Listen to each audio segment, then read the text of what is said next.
Yung buyer ng carbs R Bilugan, yung walang clutch, nililinis ko po para suabe. Ayan po yung mga pyesa niya, ikakabit natin. Ito, ayan yung ikakabit natin dito, kasi yung kinuha ko dito na bahay na ganito pangit, sira.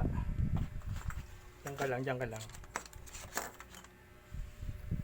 Ito yung nakuha ko dito, sira to, ayan, putol oh.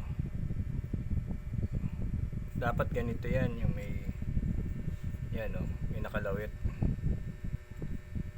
Dapat may ganito.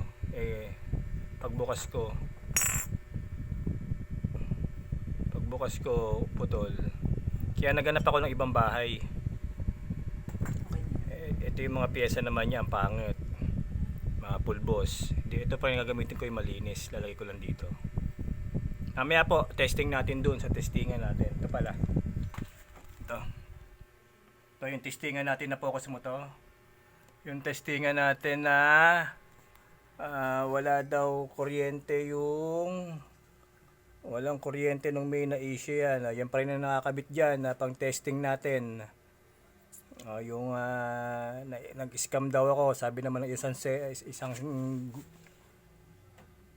technician ba yun o seller. Nakita lang yung post ko na may issue kung ganito, sabi naman daw scam agad, tsaka bogus naman daw ang pinost niya nung isang nakakita lang ako, kala mo palengkere, makakita lang ng kung ano-ano, gawa agad ng issue.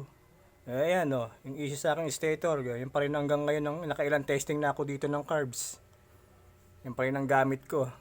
Testing natin tong carbs na mamaya, sasalang natin dyan para maibigay natin sa customer na maayos yung items.